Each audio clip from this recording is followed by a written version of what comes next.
Hello everyone, welcome to our YouTube channel. आज लेकर आए हैं इंग्लिश का मॉडल पेपर जो कि बोर्ड के द्वारा जारी किया गया है। बोर्ड ने जो आपको मॉडल पेपर जारी किया है उसके द्वारा उसी पेपर को स्टडी करने वाले हैं। ठीक है, इसमें आपके शुरुआत में कितने मिलेंगे? 20 मल्टीपल चॉइस क्वेश्चन होंगे।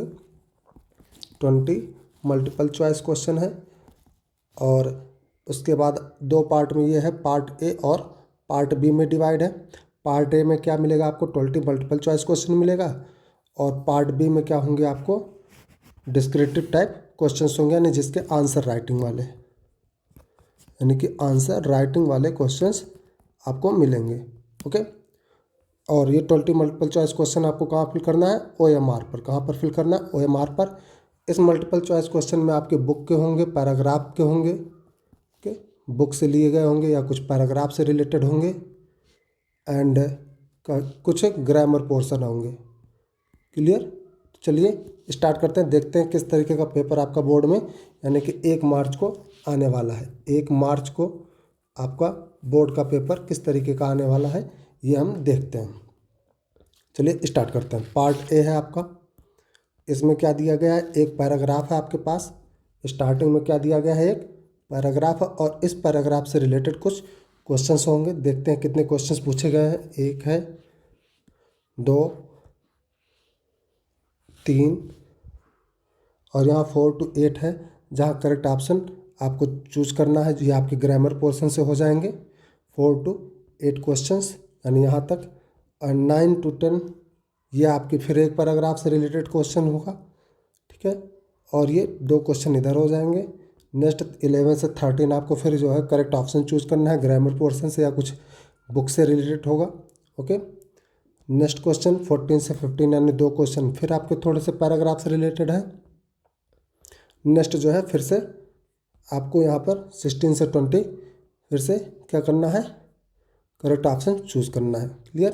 तो ये आपके 20 क्वेश्चंस के सेट होंगे स्टार्टिंग में ही मल्टीपल चॉइस के। तो इसको देखते हैं कैसे आपको अटेम्प्ट करना है, क्या चीज़ें सावधानी देनी है, क्या आपको देखना है। ओके, पेपर आपको 15 मिनट पहले मिलने वाला है। 15 मिनट पहले मिलेगा। इस 15 मिनट में आप क्या करेंगे? रीड कर लेंगे। जो भी पैराग्राफ वगैरह दिए जाएंगे उसको आप सावधानी से पूरी तरीके से पढ़ लेंगे कि उसमें क्या क्या चीज़ है, क्या नहीं है। ठीक है, उसके बाद जब आप इसको सॉल्व करने बैठेंगे तो सीधे सीधे क्वेश्चंस पे आएंगे। जैसे यहाँ क्वेश्चन है, we are unable to hear a sound if, यानी एक साउंड नहीं सुना जा सकता है, आप साउंड नहीं सुन सकते हैं यदि क्या क्या हो। अब यहाँ इससे रिलेटेड जो पैराग्राफ में जो लिखा गया है सेंटेंस उसको ढूंढेंगे। यहाँ पर देखिए, वाइब्रेशंस ऑफ लाइट, यहाँ से पढ़ना आप शुरू करिए। Vibrations of light are too slow, we do not see them, यानी ये लाइट से रिलेटेड बताया है, कब इसको देख सकते हैं कब नहीं देख सकते हैं। और nor we see them when they are too rapid, यानी जब आपका स्लो हो और रैपिड हो तब भी लाइट के वाइब्रेशंस को नहीं चेक कर सकते, लाइट आपको नहीं दिखाई देगी। नेक्स्ट उसी से रिलेटेड आपको साउंड के बारे में बताया गया है। सो विद साउंड, यानी साउंड के बारे में क्या कहा गया है? When very slow, very low in pitch, we do not hear it, यानी कि जब लो होगा तब भी आप नहीं सुन सकते हैं। When very high, we do not hear it, है ना, यानी जब हाई होगा तब भी आप नहीं सुन सकते, यानी लो पे और हाई पे दोनों पे साउंड नहीं सुना जा सकता है। तो ये क्वेश्चन उसी से रिलेटेड है।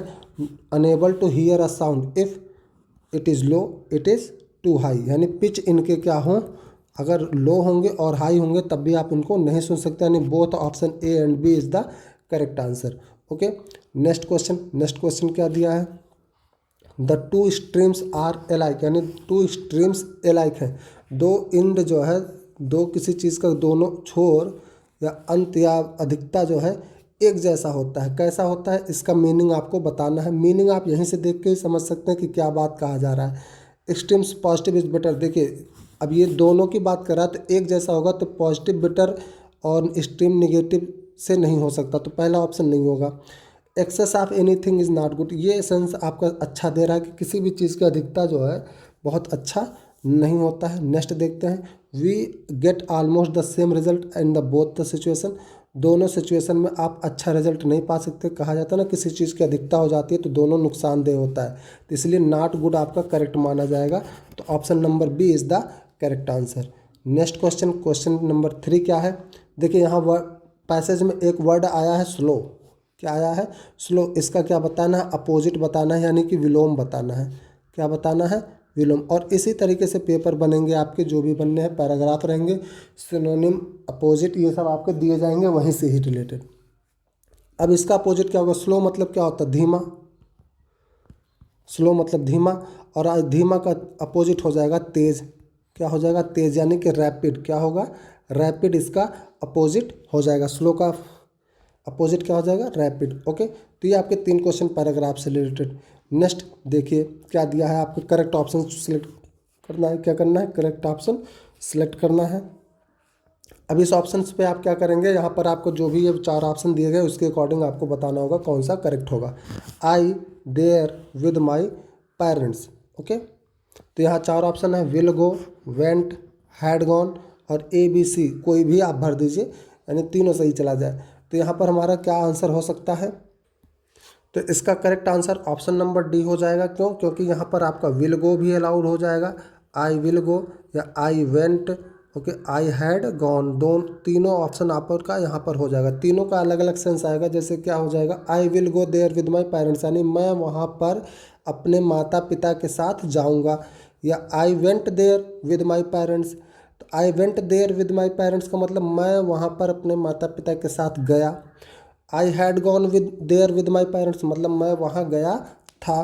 ठीक है, तो तीनों सेंस आपका देगा, चाहे जिसका इस्तेमाल कर लीजिए। तो ऑल ABC आर करेक्ट हो जाएगा। ओके, नेक्स्ट क्वेश्चन नंबर 5 है, if you want to know about new things you are, क्या होगा? Cautious, conscious, careless, curious. तो ये 1 वर्ड सब्सटीट्यूशन है, यानी कि आपको वाक्यांश के लिए एक शब्द बताना था। क्वेश्चन क्या कह रहा है? If you want to know about new thing you are, यानी यदि आप नई चीज़ों के बारे में जानना चाहते हैं तो आप क्या हैं? तो आप क्या हो जाएंगे? ज़्यादा क्यूरियस होंगे, यानी जिज्ञासु बोला जाता है, जिज्ञासु। ठीक है, यानी जानने की इच्छा रखने वाले। कॉशियस, कॉशियस का मतलब होता है सावधानी। क्या हो जाता है? सावधानी बरतना। कॉन्शियस मतलब चिंतित होना हो जाता है, चिंतित। ठीक है, केयरलेस मतलब लापरवाह। ओके, तो यहाँ पर क्यूरियस हमारा करेक्ट आंसर बनेगा। ओके, बढ़ते हैं नेक्स्ट क्वेश्चन। ये सब आपका ग्रामर पोर्शन से, जो भी आपका चूज ऑप्शन आ रहा है ये ग्रामर पोर्शन से रिलेटेड है। क्वेश्चन नंबर 6 क्या कह रहा है? Rearrange the following word clusters to make a meaningful sentence, यानी आपको एक क्वेश्चन ऐसा भी मिलने वाला जहाँ आपको उसको करेक्ट वे में असेंबल करते हुए एक मीनिंगफुल सेंटेंस बनाना है। तो क्या क्या वर्ड दिया है आपको? वर्ड दिया है loves, my, to, share, toys, brother, his.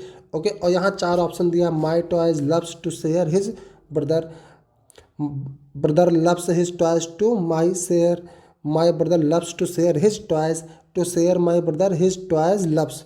Okay, यहाँ देखिए टॉयज लव्स ये सब आपका कहीं भी करेक्ट नहीं होगा। टॉयज लव्स वाले ऑप्शंस आपके बिल्कुल नहीं करेक्ट होंगे। ओके, अब यहाँ पर इन दोनों में क्या हो जाएगा? Brother loves his toys to my share, to my share आपका गड़बड़ है, टू माई शेयर आपका यहाँ से सेंटेंस गड़बड़ हो रहा है। तो ऑप्शन नंबर सी यहाँ पर करेक्ट होगा, my brother loves to share his toys, यानी मेरा भाई पसंद करता है क्या? कि अपने खिलौनों को शेयर करना, दूसरों के साथ साझा करना। ओके, तो option number C is the correct answer. Okay, next question number 7 क्या कहता है? मिस स्पेल्ड बताना है, मिस स्पेल्ड। ओके, तो एबंडेंस यानी बहुत ही प्रचुरता में यही स्पेलिंग आपको गलत लिखा हुआ है। ठीक है, यानी जो गलत स्पेलिंग लिखा था इसी को आपको पहचानना था। तो एबंडेंस में ANCE होगा। क्या होगा? ANCE। अटेंडेंस आपको पता ही है, उपस्थिति दिखाना है। उपस्थिति से मतलब होता है, एक्सेप्टेंस से मतलब स्वीकारना होता है, स्वीकारना। ओके, स्वीकारना हो गया। एक्वेंटेंस का मतलब हो गया कोई परिचित व्यक्ति होता है, कोई परिचित व्यक्ति होता है, परिचित व्यक्ति है, परिचित व्यक्ति। Okay, acquaintance. ठीक है, तो DANCE होगा, ना कि ENC। यहाँ पर स्पेलिंग इसी का ऑप्शन का गलत लिखा हुआ था, तो ऑप्शन ए हमारा करेक्ट आंसर होगा, जिसकी स्पेलिंग गड़बड़ थी। ठीक है, और इसकी स्पेलिंग हो जाएगी ABUNDANCE। क्लियर? बढ़ते हैं नेक्स्ट क्वेश्चन की तरफ। क्वेश्चन नंबर 8 है, ये आपका प्रीपोजिशन से रिलेटेड है। तो प्रीपोजिशंस आप भाई पूरा पढ़ के जाइएगा। प्रीपोजिशन, ठीक है, प्रीपोजिशन आपको पढ़ के जाना है। और कौन कौन से प्रीपोजिशन आपको बहुत खास करके पढ़ के जाना है? इनका पढ़ना है, एट पढ़ना है, ऑन का पढ़ना है, इनटू पढ़ना है। ठीक है, फ्रॉम पढ़ लेना है, ठीक है। तो ये कुछ प्रीपोजिशंस होंगे जिसको आप बिल्कुल पढ़ के ही जाएंगे। ओके, नेक्स्ट है ही जम्प्ड। क्या बोला गया? ही जम्प्ड यानी वो कूदता है। The well to save the drowning girl यानी कि जो डूबती हुई लड़की है उसको बचाने के लिए वो जंप कर रहा है। अब कुएं के अंदर अगर कोई जंप करेगा तो क्या हो जाएगा? इनटू हो जाएगा, बाहर से अंदर जा रहा है ना। जैसे मान लीजिए एक कुआं है ये आपका, अब इस कुएं पे कोई भी व्यक्ति बाहर खड़ा हुआ है, ये कुआं बाहर से क्या कर व्यक्ति क्या कर रहा है? बाहर से कुएं के अंदर जंप कर रहा है ना। तो अगर ये बाहर से जंप कर रहा होगा तो बाहर से कोई भी चीज़ अंदर आ रही होगी तो वो बोला जाएगा इनटू। क्या बोला जाएगा? इनटू बोला जाएगा। ठीक है, ओके। तो ऑप्शन नंबर बी यहाँ पर करेक्ट होगा, करेक्ट प्रीपोजिशन आपका इनटू माना जाएगा। नेक्स्ट क्वेश्चन, क्वेश्चन नंबर 9 से 10 आपका फिर के दो क्वेश्चन यहाँ पर फिर से हैं। किस पर आधारित है? इस पैसेज पर आधारित है। अब इस पैसेज के हिसाब से क्वेश्चन सीधे देखिए, ये आपके बुक से रिलेटेड दिया गया है। Annie's poem the ducklings and the father swan symbolise, किस चीज़ को सिम्बलाइज करता है? एनी की पोएम है डकलिंग्स और फादर स्वैन सिम्बलाइज। ऑप्शंस है children and parents, any and mister Keesing, any and neighbours, class and schools. तो ये इसका आंसर आप क्या बनाएंगे? चिल्ड्रन एंड पेरेंट्स बनाएंगे। क्या बनाएंगे? Children and parents. जो आपके डकलिंग्स होंगे ये आपके चिल्ड्रन को सपोर्ट करेगा और स्वैन जो हो जाएगा उसका क्या हो जाएगा? वो पेरेंट्स को सपोर्ट करेंगे। ठीक है, तो यहाँ पर चिल्ड्रन एंड स्वैन हो, चिल्ड्रन एंड पेरेंट्स होंगे, तो option number A is the correct answer. Next question, question number 10 क्या दिया गया? Mister Keesing had assigned any extra homework earlier because, किसके लिए वो उसको एक्स्ट्रा होमवर्क देते थे? क्योंकि बहुत ज़्यादा क्या करती थी? बातें करती थी। तो एक्स्ट्रा होमवर्क उसको किस लिए दिया जाता था? एक्स्ट्रा होमवर्क उसको एस्से लिखने के लिए दिया गया था। किससे लिखने के लिए? क्या लिखने के लिए? एस्से लिखने के लिए, यानी निबंध लिखने के लिए। और किस पर? बातूनी पे, चैटर बॉक्स पे। किस पर? चैटर बॉक्स पर। ठीक है, तो चैटर बॉक्स किसके लिए बोला जाता है? जो बहुत ज़्यादा क्लास में बात करता है। Any talked too much in the class, इसलिए ऑप्शन नंबर डी यहाँ पर करेक्ट आंसर होगा। तो यहाँ पर देखिए बिना पैसेज पढ़े, यानी ये आपको पैसेज नहीं पढ़ना पड़ा, और अगर आपने बुक का स्टोरी याद है तो उसकी मदद से क्या कर लेंगे? इसके आंसर्स बड़े आराम से बना लेंगे। ओके, तो बढ़ते हैं क्वेश्चन नंबर 11 to 13 पर, यानी यहाँ पर भी आपका करेक्ट ऑप्शन चूज करना। तो ये भी आपका किस पर डिपेंड होगा? ग्रामर पोर्शन से मोस्टली होगा, लेकिन देख लेते हैं मे भी आपके जो बुक का क्वेश्चन है बुक से ही उठा के कोई पार्ट दे दिया गया हो। ओके, तो यहाँ पर क्वेश्चन नंबर 11 है मैंडेला। जी हाँ, बुक से ही रिलेटेड है। किससे रिलेटेड है? बुक से है। पास्ड ईयर्स इन जेल, कितने साल मंडेला ने जेल में बिताए थे? ऑप्शंस है, ऑप्शंस क्या है? 27, 32, 30, 29। तो यहाँ पर जो आपके बुक में जो बताया गया है कि कितने साल उन्होंने जेल में बिताया, वो कितने हैं? 27 ईयर। कितने? 27 ईयर्स जो है ये इन्होंने जेल में स्पेंड किया है। ओके, नेक्स्ट क्वेश्चन है mahseer is a found in Coorg. Okay, Coorg जो आपका प्लेस है, उस कूर्ग में महासीर में क्या पाया जाता है? महासीर में कौन सी चीज़ पाई जाती है? क्या है आपका ऑप्शंस में? A large fresh water fish, a small fresh water creature, a small brackish water fish, a large brackish water creature. Okay, तो यहाँ पे जो महासीर में आपको पाया जाता है वो लार्ज फ्रेश वाटर फिश होता है। Large fresh water fish, large fresh water fish. Okay, तो लार्ज फ्रेश वाटर फिश है। ओके, जो कहाँ पाया जाता है? महासीर में पाया जाता है। तो option number A is the correct answer. Okay, बढ़ते हैं नेक्स्ट क्वेश्चन, क्वेश्चन नंबर 13 पर। यहाँ 13 वाले क्वेश्चन में क्या बोला गया? ये भी आपके बुक से ही रिलेटेड क्वेश्चन है। क्या है? The bus conductor was a man. कैसा मैन होगा? जो बस कंडक्टर था, जो मैडम राइड्स अ बस वाला चैप्टर है, ठीक है, मैडम राइड्स बस वाला जो चैप्टर है, इसी चैप्टर से रिलेटेड आपका क्वेश्चन ये दिया गया कि जो कंडक्टर वहाँ पर था वो कैसा था? रूड था? बिल्कुल नहीं, रूड तो नहीं था वो, मतलब निर्दयी थोड़ा सा नहीं था। ओके, जॉली, सेल्फिश, स्ट्रेंज, वो ना तो स्वार्थी था ना ही अजनबी लग रहा था। अजनबी आपको वो बिल्कुल नहीं लगा था, क्योंकि वो बहुत अच्छे से लोगों से बात करता था। ठीक है, तो अजनबी नहीं था। और दूसरी चीज़, मैडम उसको रोज़ आते जाते देखती थी कंडक्टर को, तो अजनबी तो बिल्कुल नहीं हुआ। वो कैसा फिश हो जाएगा? जॉली, जो कि थोड़ा सा मजाकिया था, मजाकिया व्यक्ति हो जाएगा। क्लियर? तो यहाँ पर जॉली हो जाएगा। Option number B is the correct answer. बढ़ते हैं अगले क्वेश्चन की तरफ। क्वेश्चन नंबर 14, 15 यहाँ दो क्वेश्चन और दिए गए हैं, ये भी आपको करेक्ट ऑप्शन बताना है किसकी वजह से गिवन स्ट्रैक्ट, यानी इस ऑप्शंस की, यानी यहाँ पर अमांडा से रिलेटेड चैप्टर दिया गया है और इस अमांडा वाले पे आपके दो क्वेश्चंस पूछे गए हैं, question number 14 and question number 15। Okay, तो क्वेश्चन नंबर 14 देखते हैं क्या कहा जा रहा है। Who is the speaker in the above lines, यानी जो ऊपर का लाइन दिया गया है उसमें बोलने वाला व्यक्ति कौन है। ओके, स्पीकर कौन है, यानी जो राइटर है या पेरेंट्स हैं कौन है, अमांडा, हर पेरेंट्स, हर फ्रेंड, हर नेबर्स, कौन होगा। ओके, तो यहाँ पर इस ये स्टेटमेंट जो भी यहाँ पूरा लिखा गया है कि don't bite your nails Amanda, ये सब है, ये किसके द्वारा बोला जा रहा है, ये पेरेंट्स के द्वारा बोला जा रहा है। किसके द्वारा, पेरेंट्स के द्वारा। वो अमांडा को क्या करना है क्या नहीं करना है इसके बारे में पूरे पोएम में बताए हैं। तो यहाँ पर हर पेरेंट्स हो जाएगा, क्या हो जाएगा, her parents is the correct answer.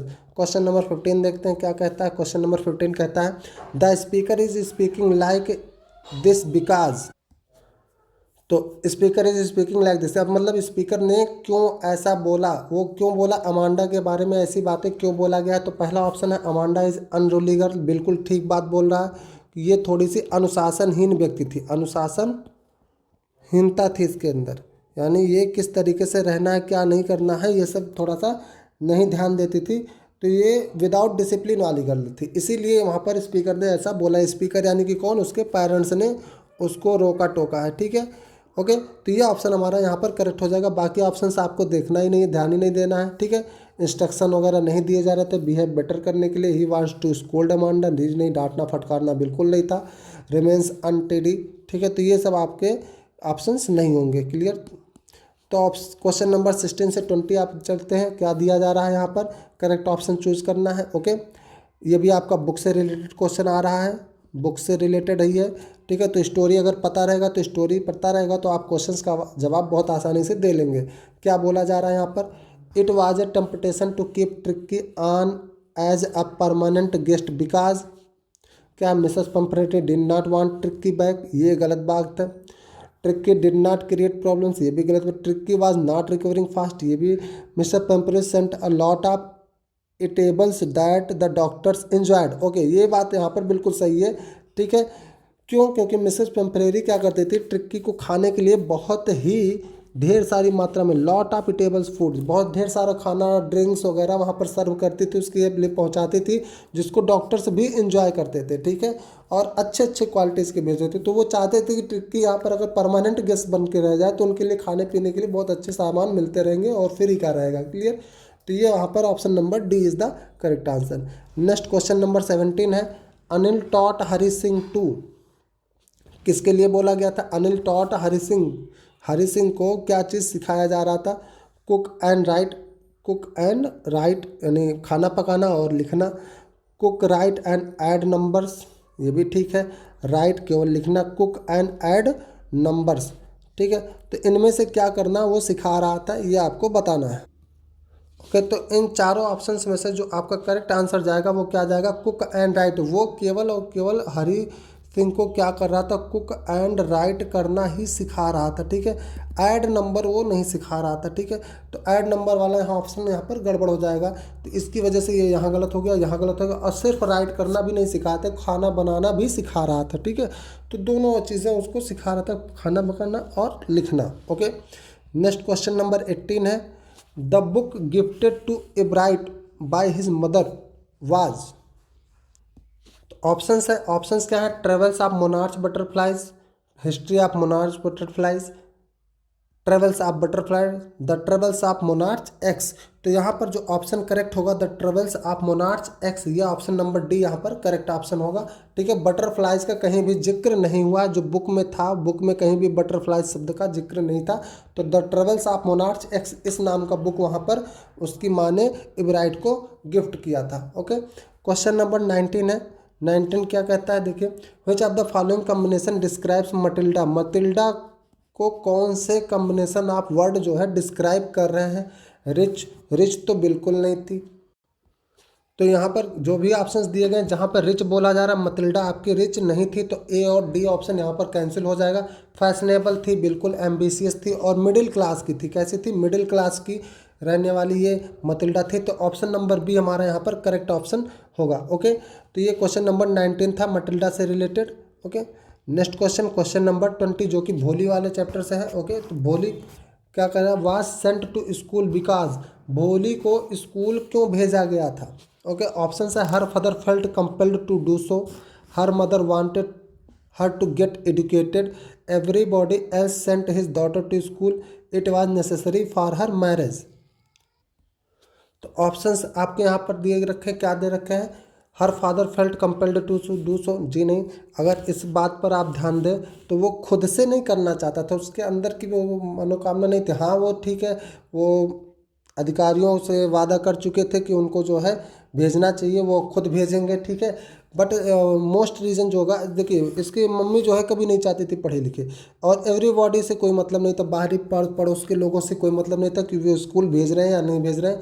लेकिन जो मोस्ट इम्पॉर्टेंट कारण था वो क्या था कि it was necessary for her marriage, कि अगर उसकी शादी हो जाती है तो उसकी अगली फेस वगैरह को देखते हुए, या उसके जो है बुद्धिमत्ता की जो उसकी बहुत कम लेवल के था, मोरॉन टाइप का, तो उसको देखते हुए उसको उसकी शादी जो है अच्छे से हो सकती थी, इसलिए वो एक रीज़न था कि भोली को स्कूल भेजने के लिए लोगों ने मना लिया, या लोगों का खुद का इच्छा हो गया। तो ऑप्शन नंबर डी यहाँ पर मोस्ट करेक्ट ऑप्शन होगा। ओके, नेक्स्ट आपका फिर क्या दे रखा, पार्ट बी यहाँ से चालू हो जाता है। क्या चालू हो जा रहा, पार्ट बी चालू हो रहा। तो पार्ट बी में आपको एक पैराग्राफ दिया जा रहा है, ठीक है। अब इस पैराग्राफ से रिलेटेड यहाँ पर कुछ क्वेश्चंस पूछे जाएंगे और ये क्वेश्चंस के मार्क्स होंगे, ठीक है, 2-2-1 करके। अब यहाँ पर देखिए एक वर्ड ऐसा भी दिया रहा है, रिक्वेस्टेड का कौन सा वर्ड मीनिंग यहाँ पर सिलेक्ट करना है कि किसका मतलब होता है रिक्वेस्टेड, यानी विनती करना। ओके, तो उसके बाद आपका स्टार्ट हो जाएगा ग्रामर पोर्शन। ग्रामर पोर्शंस में आपको क्या क्या मिल रहा है, यहाँ पर एक लेटर लिखने को लिए मिल रहा है, और एक एप्लीकेशन जो कि आर करके, और कितने मार्क्स का है, 4 मार्क्स का आएगा। तो या तो आप एक लेटर लिखिए, या तो क्या लिखिए, एक एप्लीकेशन लिखिए, ठीक है। तो ये आप लिखेंगे और इसके आपको 4 नंबर मिलने वाले हैं। नेक्स्ट यहाँ पर क्या दे रखा है, एक रिपोर्ट दे रखा है। रिपोर्ट जब भी तैयार करेंगे आप इसको पास्ट टेंस में लिखिएगा, क्योंकि रिपोर्ट हमेशा बीती हुई घटनाओं पर ही बनाया जाता है। तो क्राफ्ट एग्जीबिशन था, ठीक है, लोगों के द्वारा जो हस्तकला शिल्प वगैरह वाले होते हैं उन सब का बनाया हुआ चीज़ों का एग्जीबिशन था, प्रदर्शन था। और उस पर आपको 80 से 100 वर्ड्स का एक रिपोर्ट तैयार करना है कि क्या क्या वहाँ पर हुआ था, क्या चीज़ें हुई थी, और उसमें जो वर्ड इस्तेमाल करने हैं, यानी कब ये हुआ था, उसका डेट आपको बताना है। डेट आपको मेंशन करना है कि कब हुआ था, इनॉग्रेशन करने की सेरेमनी कैसा रहा, कौन चीफ गेस्ट था, किसको बुलाया गया, किसके द्वारा उसका स्टार्ट किया गया, ये बातें आप यहाँ पर बताएंगे। एग्जिबिट क्राफ्ट आइटम कौन कौन से उसमें आइटम्स थे, ठीक है, सामान जो उसमें दिखाए गए कौन कौन से सामान थे, ठीक है। तो यहाँ पर आप सामान के बारे में बताएंगे, ठीक है। और यहाँ पे चीफ गेस्ट होगा, चीफ गेस्ट वगैरह होगा, कौन आया था, कैसे क्या था। गैदरिंग यानी कि जो भीड़ थी लोगों के देखने वाली, वो कैसे थी। अदर स्टॉल्स यानी कि जो उस पर स्टॉल लगाए गए थे कि जगह जगह पर क्या क्या चीज़ें दिखाई जा रही हैं, ठीक है। और लास्ट में आपको क्या बताना है, अनुभव बताना है कि पूरा का पूरा देखने के बाद आपको कैसा महसूस हुआ, एक्सपीरियंस शेयर करना। तो ये सारे बातें उसमें आपको रिपोर्ट में दिखानी है, ठीक है।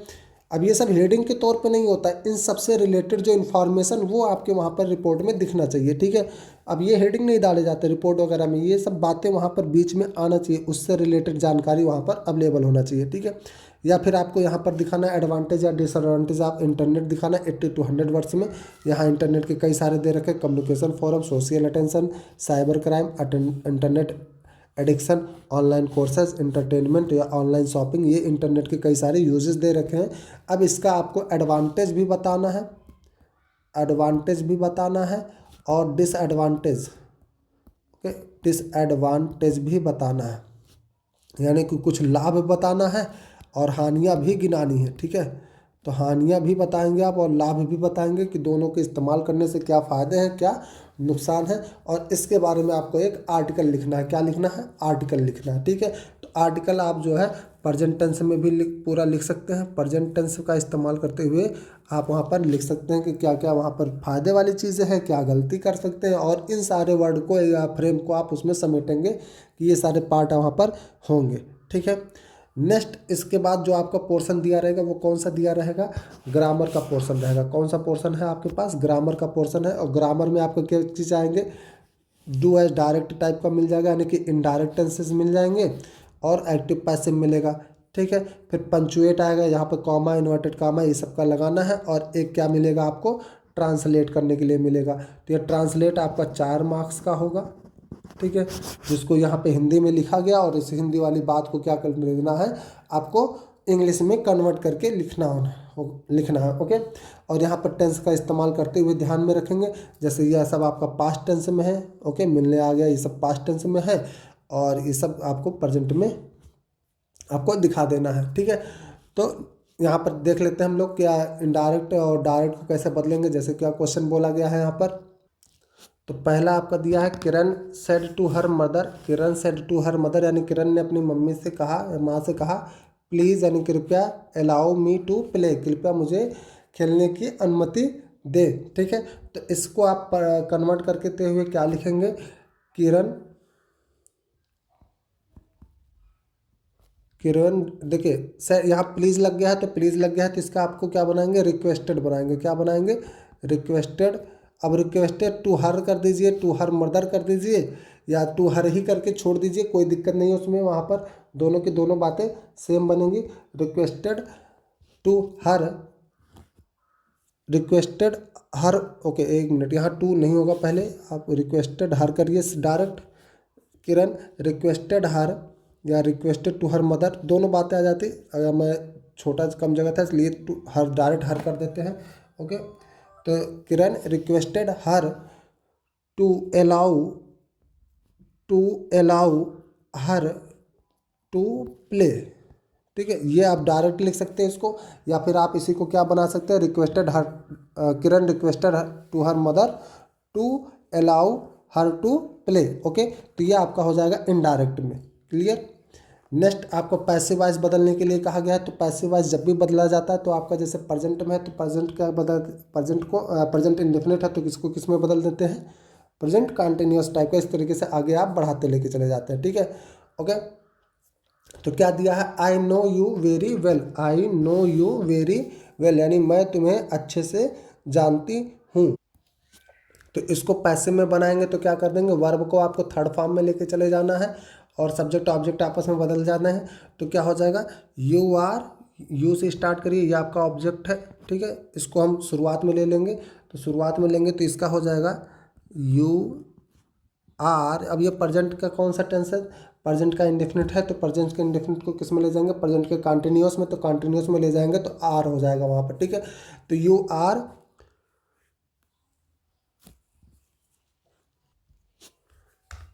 Very well, you are very well known to me, ये हमारा हो जाएगा इसका पैसिव वर्ड। ठीक है, तो you are very well known to me, known का नो आपका वर्ब है, तो वर्ब का थर्ड फॉर्म यहाँ पर नोन कर दिया गया है। ओके, और आई का आपको बदल दिया मैंने ऑब्जेक्ट के रूप में, सब्जेक्ट को ऑब्जेक्ट में बदला, तो यहाँ पर मी आ गया। क्लियर। तो पंचुएट करना, पंचुएट में आपको क्या चीज़ ध्यान देना है, यहाँ पे जो भी इन्वर्टेड कॉमा वगैरह लगाए जाते हैं उसको बहुत सोच समझ के लगाना है कि कहाँ पर कौन सा इस्तेमाल होगा। ओके, तो क्या दिया, the gardener said to me do not touch the flowers. तो द गार्डनर में आप द क्या कर देंगे, कैपिटल कर देंगे, क्या कर देंगे, कैपिटल कर देंगे, यानी the gardener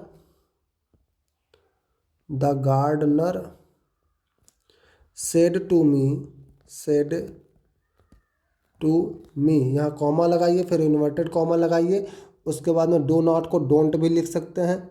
okay, do not को अलग अलग लिखिए, या डू नॉट को डोंट करके एक साथ लिख सकते हैं, तो दोनों फॉर्मेट में आप कर सकते हैं, डू नॉट या don't touch the flower, don't touch the flowers. ठीक है, यहाँ कॉमा, इन्वर्टेड कॉमा आप बंद कर देंगे।